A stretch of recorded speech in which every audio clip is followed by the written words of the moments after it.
Hola, muy buenos días, bienvenidos y bienvenidas a una nueva edición de Capital Empresa. Hoy comenzaremos mirando hacia el ecosistema emprendedor en España, un terreno que vive momentos de contraste. Por un lado, el talento y la innovación siguen creciendo con fuerza, por otro, la financiación y la inversión en startups atraviesan una etapa de redefinición. Veremos cómo está afectando el contexto económico a la creación de nuevos proyectos, qué sectores están despertando más interés entre los inversores y cómo las empresas jóvenes están aprendiendo a adaptarse, diversificar y resistir. En definitiva, haremos una radiografía del estado actual del emprendimiento y la inversión en nuestro país, con datos, reflexión y una mirada crítica pero constructiva. Y en la segunda parte del programa recuperaremos una entrevista inédita de nuestra anterior temporada con uno de nuestros colaboradores habituales, con quien comentaremos un libro centrado en la estrategia y en cómo aplicarla con visión y criterio en el mundo empresarial. Una conversación llena de ideas útiles y esas reflexiones que invitan a pensar y actuar. Así que, bienvenidos a Capital Empresa.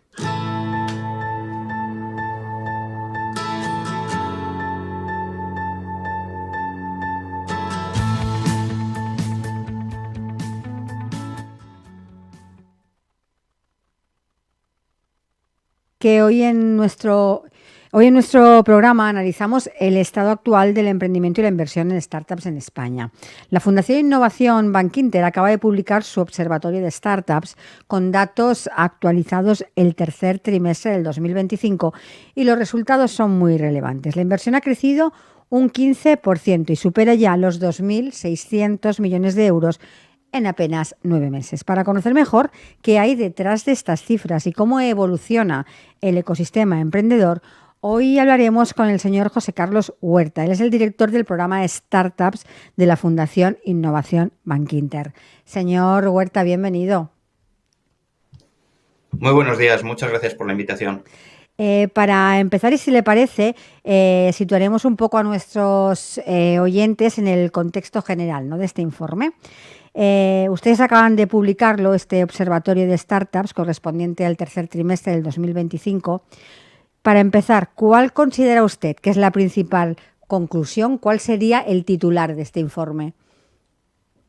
Bueno, para mí la principal conclusión es que veníamos de unos años malos, principalmente 2022 y 2023, después de llegar a un pico en 2021, y vimos como el año pasado fue el punto de inflexión, el 2024, y seguimos en una senda de crecimiento. Uh-huh.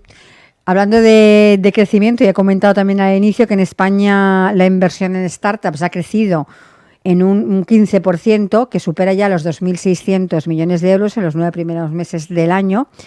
¿A qué factores atribuyen ustedes este crecimiento tan significativo? Bueno, es algo que veníamos viendo, ¿no? Que cada trimestre íbamos aumentando la inversión en startups y para nosotros es un símbolo de madurez. España cada vez cuenta con proyectos más grandes, con grandes referentes, no únicamente a nivel nacional, sino también internacional, y esto está atrayendo la inversión tanto de inversores nacionales como internacionales. Se está posicionando como un ecosistema maduro y con grandes proyectos que ya tienen definidos los canales de captación y que están atrayendo esa inversión hacia nuestro ecosistema. Como usted bien dice, parece que este ecosistema gana madurez y solidez. Y veamos ahora con un poquito más de detalle cómo están evolucionando las distintas fases, ¿no?, de la inversión y quiénes son los, me gustaría también comentar quiénes son los actores que más están impulsando este crecimiento. El informe destaca que hay un fuerte crecimiento en las rondas en fases avanzadas, especialmente en las series C, que aumentan un 77%. ¿Qué está motivando este interés por startups más consolidadas? Bueno, aquí volvemos un poco a lo que había mencionado antes. La madurez del ecosistema se mide cuando hay cada vez startups en fases más maduras, lo que llamamos las scale-ups, ¿no? Sí. Veníamos viendo que cada vez el ecosistema está madurando más y por ende está atrayendo más financiación de fondos extranjeros. ¿Dónde invierten esos fondos extranjeros? En los proyectos más sólidos y más consolidados, que son estas grandes startups o scale-ups. La financiación principalmente está viniendo del extranjero, de de Estados Unidos, incluso de Asia o del resto de Europa. Pero si tuviéramos que decir un factor clave para hablar sobre estas grandes compañías, podríamos decir que hay determinados sectores en los que ahora mismo está fluyendo mucho el dinero y uno de ellos, por ejemplo, es hacia el software, sobre todo hacia los temas relacionados con inteligencia artificial. Y aquí podemos ver cómo algunas startups que están incorporando la inteligencia artificial o que directamente se posicionan directamente en este sector, como puede ser el caso de Multiverse, están recibiendo grandes cantidades de financiación. Al final lo que se busca es reducir el riesgo invirtiendo en proyectos más maduros. Sí, a contra de este aumento en estos proyectos en serie C, digamos, con más madurez, como usted nos comenta, las rondas Seed y Pre-Seed han caído un 19%. ¿Esto es un dato que debería preocuparnos? Totalmente, totalmente. Al final son esos primeros proyectos que están en fases incipientes y que poco a poco van a ir madurando y se van a convertir en referentes o que van a ir evolucionando hacia las siguientes fases. Si no nos preocupamos de que esos proyectos en las fases iniciales tengan la financiación adecuada, difícilmente generaremos ese caldo de cultivo adecuado para el día de mañana tener unos grandes proyectos y grandes referentes. Hablando de inversiones, vemos que los Venture Capital concentran un 71% de las operaciones registradas. ¿Qué papel considera usted que están desempeñando frente a otros actores como podrían ser los fondos públicos o también los business angels? Bueno, es normal. Al final, la inversión en startups típicamente ha sido financiada por el Venture Capital. Es su negocio. Es normal que sean el principal actor de referencia en el ecosistema emprendedor y que históricamente ha sido así. Lo que tenemos que observar es que por debajo de los Venture Capital, la siguiente tipología de inversor son las corporaciones o los Corporate Venture Capital, es decir, vehículos creados por corporaciones para invertir en el ecosistema emprendedor. Y eso quiere decir que las corporaciones cada vez ven más valor en invertir estratégicamente en determinadas startups que les puedan dar pues determinadas ventajas competitivas, barreras de entrada, innovar más rápido, acceso a nuevos productos y servicios.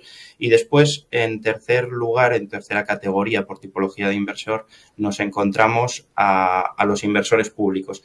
Aquí hay distintos, ¿no? Tenemos por un lado los inversores públicos europeos, como el European Innovation Council o, por ejemplo, ENISA en España. Y que cada vez vemos que también están apostando más. Vemos que su inversión está creciendo y está subiendo de haber estado en años anteriores muy por debajo. Estamos viendo que se acaba de posicionar en tercer lugar, lo cual es algo muy positivo. Ver que nuestras instituciones están empezando a apostar por la innovación, que quizás sea esa deuda que tenemos en Europa, ¿no? El apostar más por la innovación y por la tecnología. Hablando de ese apoyo público, digámoslo así, por instituciones públicas, ¿hasta qué punto es esencial la inversión pública para que consoliden, ¿no? Para consolidar nuestro ecosistema de startups en España? Bueno, pues es muy relevante, ¿no? Porque siempre lo que necesitamos es financiación para crecer los proyectos, es indistinto de dónde venga.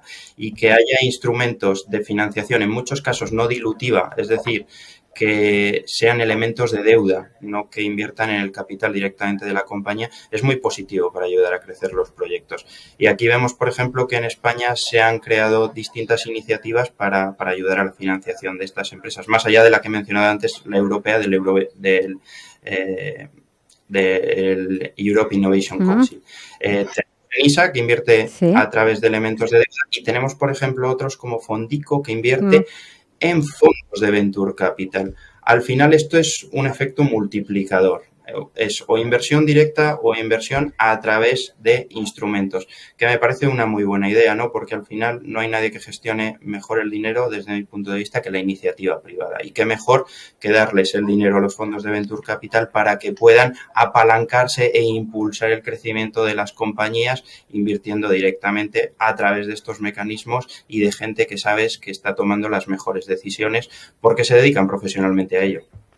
Además de los tipos de inversores y de las fases de inversión, el informe también refleja una evolución interesante la distribución geográfica, ¿no? En la procedencia del capital. Vemos que Barcelona lidera la inversión con más de 1.100 millones de euros, seguida de Madrid y de San Sebastián. ¿A qué atribuye usted el liderazgo de Barcelona en este ámbito?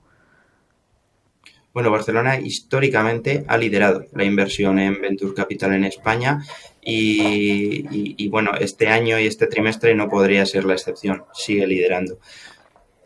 Para mí, uno de los principales factores que hacen que Barcelona esté liderando la inversión en Venture Capital en España es el poder atraer talento del extranjero. Estamos viendo cómo muchas empresas que están fundadas en Barcelona tienen fundadores, CEOs, directores ejecutivos que son del resto de Europa. Uh-huh. Y ese es un valor diferencial, el poder atraer todo ese talento de otros países. Por ejemplo, hace poco he visto una ronda que se anunció precisamente ayer o antes de ayer de uno de los fundadores de Inbofox, una startup alemana, ha creado un nuevo proyecto y ha decidido montar ese nuevo proyecto en Barcelona. Uh-huh. También Madrid ha estado en segundo puesto y bueno, este año no es la excepción. Lo que sí es la excepción es el tercero, ¿no? San Sebastián, que es precisamente por lo que mencionaba antes, la ronda de Multiverse, que en realidad no ha sido una ronda, ha levantado 2 rondas este año y han sido 2 rondas muy relevantes porque ha conseguido más de 250 millones de financiación.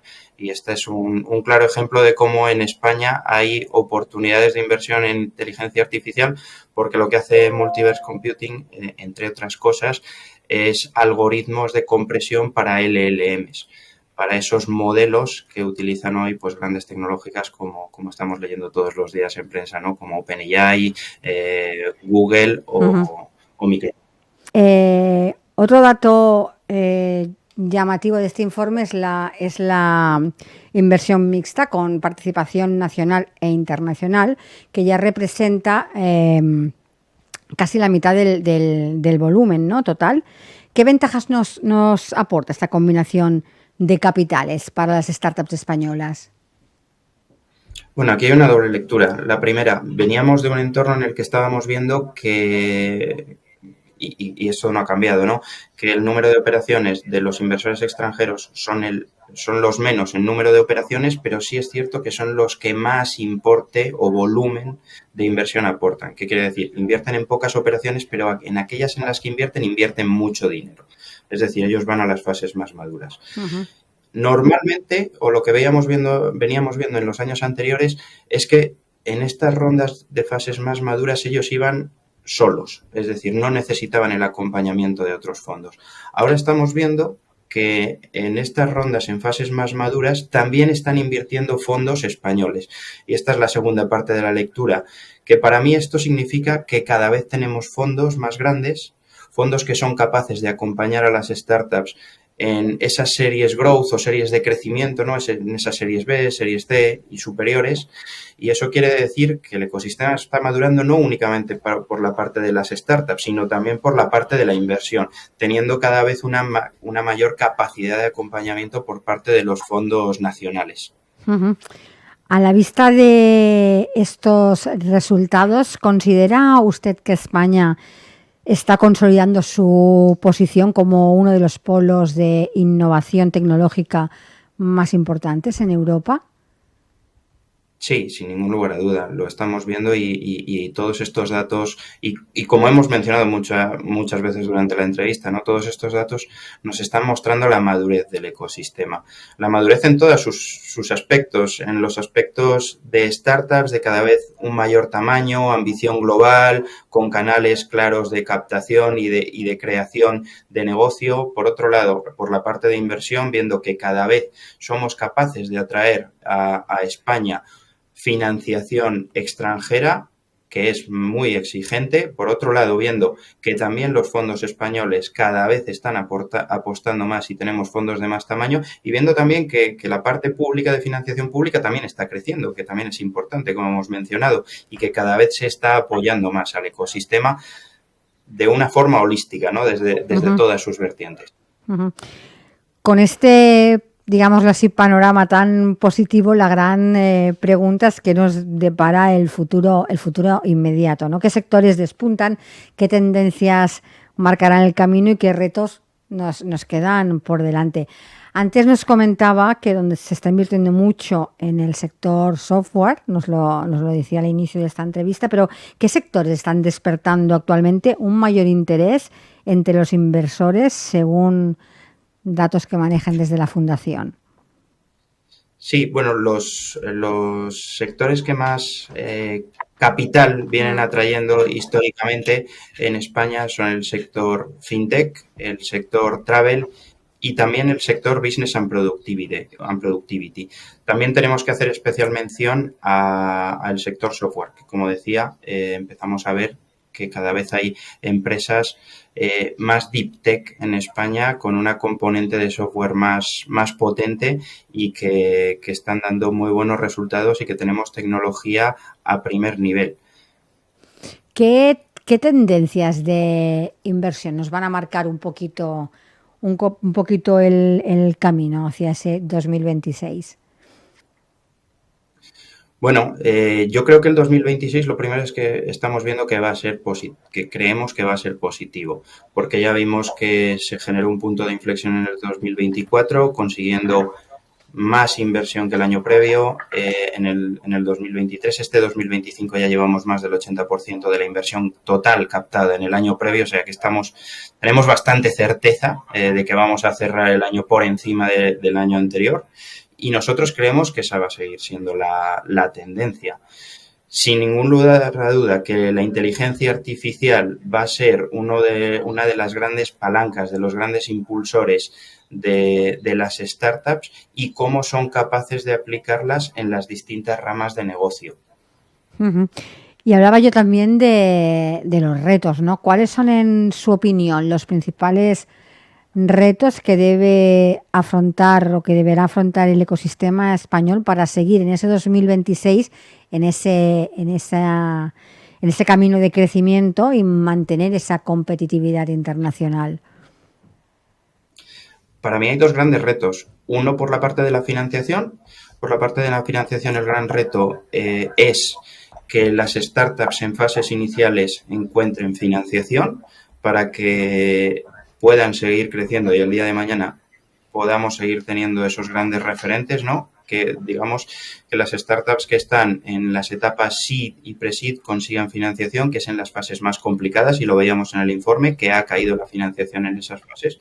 Y por el otro lado viene de la parte de la tecnología.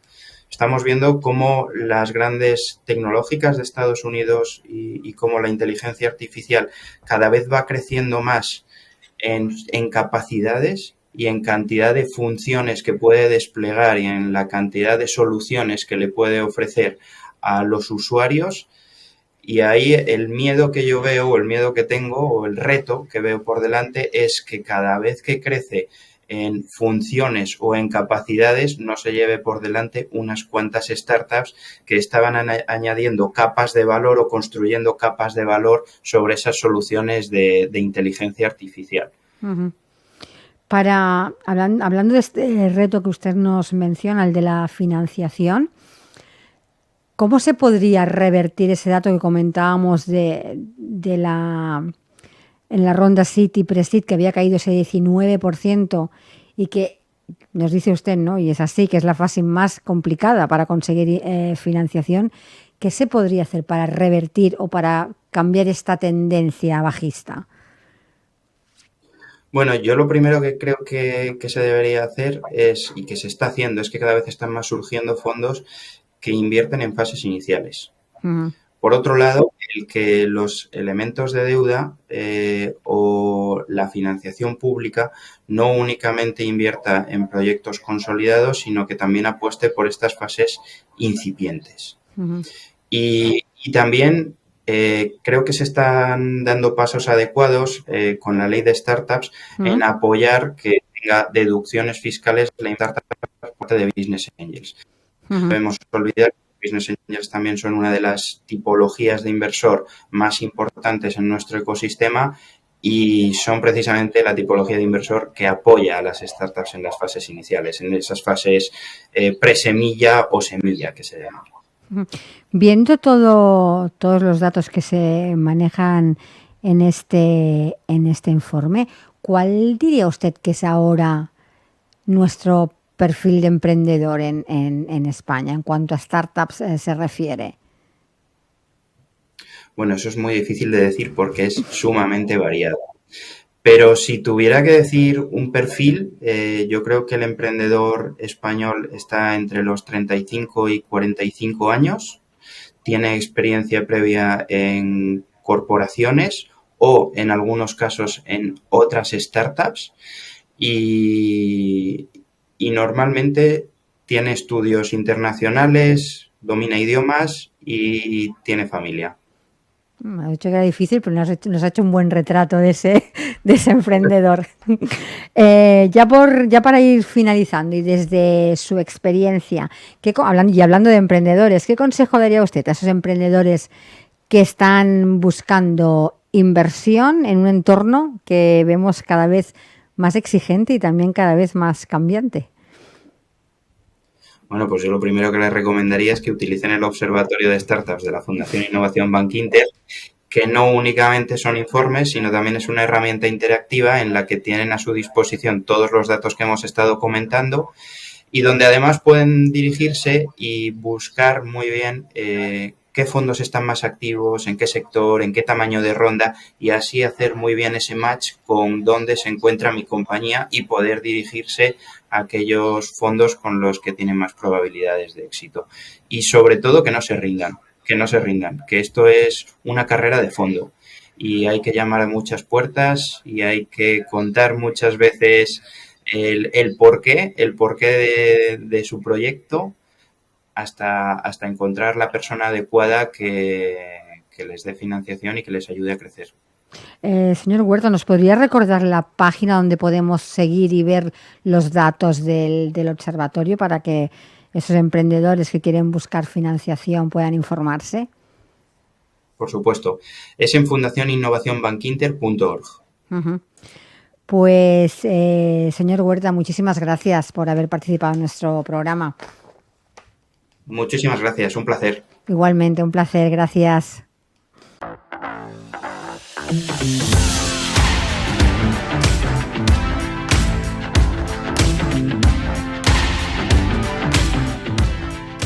Cada día, de lunes a viernes, os estaremos acompañando para hablar como siempre de empresas, de emprendedores y de comercio.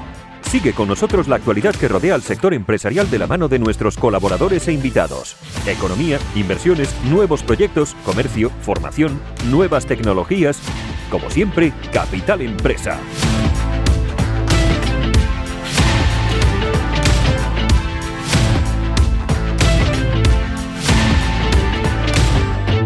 ¿Has escuchado hablar de J-Race Productions? Sí, son los magos detrás de esos vídeos tan creativos, ¿verdad? Exacto, pero no solo eso. También son expertos en vídeos musicales, organizar eventos y mucho más. ¡Wow! Suena como la solución perfecta para mi próximo proyecto. Definitivamente lo es. Deja que J-Race Productions haga tus ideas realidad. Contáctalos hoy mismo al 699-080808 y prepárate para impresionar. ¿Buscas dar vida a tu idea de podcast? Entonces estás en el lugar correcto. En Wavesmith Studios, la aceleradora de podcast, convertimos tus sueños en realidad. Desde la concepción hasta la producción, estamos aquí para ti. Contacta con nosotros hoy mismo en el 699-080808 y déjanos llevar tu proyecto al siguiente nivel.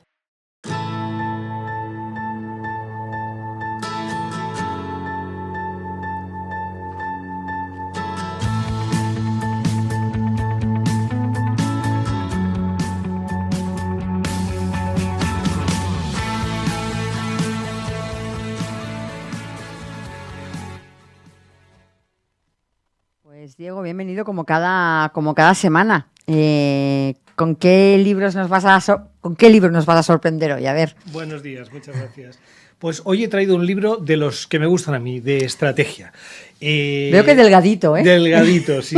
Yo creo que es el libro más grande que he comentado en el programa. Creo que sí que va primero en el ranking. Es el primero que supera las 1000 páginas. Es un libro, sin embargo, que me parece que es fundamental. Si alguien tiene realmente curiosidad por conocer mejor lo que es la estrategia, o aquello que dices, bueno, no sé, sí lo entiendo el concepto, pero ¿de qué va exactamente esta materia? Es el libro. Está considerado por muchos críticos, no solo por mí, como el libro definitivo sobre estrategia. Es un repaso histórico. El autor es Lawrence Freeman, que es un profesor de estudios de estrategia militar, principalmente. Ha dado clases en las mejores instituciones mundiales sobre el tema. Ha sido condecorado, es comandante de la Orden del Imperio Británico, es el historiador oficial de la Guerra de las Malvinas, pero se ha pasado toda la vida estudiando qué es la estrategia y cómo se desarrolla, principalmente en el campo militar. Tiene un comienzo del libro que me parece muy interesante, es una cita que yo utilizo mucho cuando doy una conferencia sobre estrategia, que es una cita del mundo deportivo de Mike Tyson, que dice: todo el mundo tiene un plan hasta que te parten la cara. Pues sí, te había oído ya. Y lo que hace es explicarnos qué es, ¿no? Y tiene dos partes muy diferenciadas. Claro, yo cuando lo leí pensé, bueno, pues vamos a ver qué podemos aprender del mundo militar, que en el fondo es el origen de la estrategia. Sí. Y sí, se retrotrae a la Biblia, te pone ejemplos por las descripciones de las situaciones, pues cómo se entendía la estrategia en una situación de conflicto. Sin entrar en la historicidad de las situaciones, pero simplemente la comprensión del problema, cómo actuaban los actores clave en esas situaciones. Revisa los clásicos que todos conocemos de Sun Tzu, Maquiavelo, pero después se empieza a centrar en lo que ya es más histórico, que es, bueno, los grandes conflictos militares y el comportamiento de las personas que tenían la responsabilidad de comandar esas situaciones, ¿no? Y bueno, eso es muy interesante, al que le guste un poco la historia, pues lo va a disfrutar. Y después comienza la segunda parte, que es de historia en el mundo de los negocios. Aquello que dices, hombre, pues este señor será especialista, pero lo de los negocios lo pasará un poco más por encima. No, me dejó sorprendido. O sea, un conocimiento de los principales autores, desde Taylor y el origen de la industrialización y de la consultoría, hasta los gurús del management más recientes, ¿no? Analizando su obra, pero no solo su obra, o sea, nos hace entender su vida, las circunstancias, a qué se dedicaba y por lo tanto entender por qué hizo eso y por qué nos sugieren determinadas herramientas para analizar la situación, ¿no? Yo lo he disfrutado mucho. En el fondo, el mensaje que hay detrás es, oye, ¿podemos manipular las situaciones en las que estamos para conseguir poder, para conseguir nuestros objetivos, o somos unas víctimas del destino y no se puede hacer nada, ¿no? Y bueno, yo diría que de forma implícita está bastante claro su contestación a esta pregunta. Pero al mismo tiempo, otra cosa que lo hace interesante es que no confunde la estrategia con los planes. Por eso empieza con la cita de Tyson. El plan no sobrevive al primer fuego enemigo, como ya decía von Moltke hace bastantes años. Lo que hace es analizar cómo en el fondo es un diálogo entre las circunstancias que son impredecibles, siempre será por nuestros errores, por los movimientos de los enemigos, será por el cambio de las circunstancias. Nunca lo que has planificado se va a cumplir, pero la reflexión estratégica sobre qué retos tengo ahora y cuál debe ser mi siguiente paso está magníficamente desarrollada en el libro. Repito, yo creo que es una de las mejores obras que se pueden leer sobre este tema, muy recomendable y simplemente paciencia, son 1000 páginas, pero muy bien escritas, muy interesantes, como una novela, y si uno se lo toma con tiempo, desde luego no va a ser tiempo perdido. De hecho, él creo que nos presenta la estrategia como un proceso, no como algo estático que plasmas en un papel y que haya que ir cumpliendo metas, sino como algo movible. ¿Y cómo podríamos aplicar este concepto de estrategia que nos plantea el autor en el mundo actual, ahora mismo, ¿no? Cuando estamos en este periodo, para llamarlo así, de incertidumbre y de cambio constante? En todos los aspectos, desde el geopolítico hasta el mercado, hasta los movimientos de los competidores. Es que Por eso lo encuentro apasionante, porque es la misma situación en la que se han encontrado siempre las personas que han tenido que tomar decisiones en lo que posiblemente es el contexto más competitivo, más exigente de la vida, ¿no? Que es una situación de conflicto bélico. Siempre es sentido común. En el fondo lo que está diciendo es, estas personas que han destacado en este campo lo que han hecho es pararse y pensar. Analizar cuáles son los problemas principales, qué enfoques alternativos tienes y cuál deberían ser mis acciones coherentes para lograrlo. Y estar un poquito por delante de las circunstancias. Por lo tanto, perfectamente aplicable a nuestras circunstancias personales, del día a día, de la situación actual, sea en la empresa, sea en la vida privada. Y pensando un poco en los errores estratégicos, ¿crees que, lo que comentabas antes, un plan no es una estrategia? Ese es uno de los mayores errores cuando a la hora de plantearnos una estrategia, que confundimos los conceptos. Claro. A ver, sí, no es que sea erróneo el planteamiento cuando uno hace un plan, pero claro, si un empresario piensa que pensar en estrategia es, me paso 2 meses y escribo el plan de los próximos 5 años, es evidente que aquello no va a funcionar ni los próximos 6 meses. O sea, claro, habrán pasado cosas. Entonces, el riesgo principal, a mi juicio, es pensar, esto es inútil, no merece la pena pararme y pensar.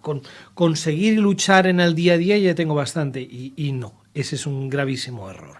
Ahora, es un proceso de reflexión estratégica, de ir pensando de forma estratégica. Sí que requiere de vez en cuando sentarte y hacer un intensivo y a lo mejor reflexionar sobre por dónde puede ir el futuro, pero no es un trabajo alejado del día a día que tenemos. Tiene que estar perfectamente intrincado. Además que nos propone, creo que, realizar esa estrategia teniendo en cuenta cada contexto y en el momento en que se produce, porque si no, como decías tú, plantearlo a 5 años es que es imposible, porque el contexto va a ser como completamente diferente. Totalmente distinto. Y tampoco hay una sola estrategia posible. Normalmente hay distintas maneras de abordar una situación. Los valores personales tienen mucho que ver en cómo debería afrontarse ese futuro, qué te importa, qué quieres conseguir.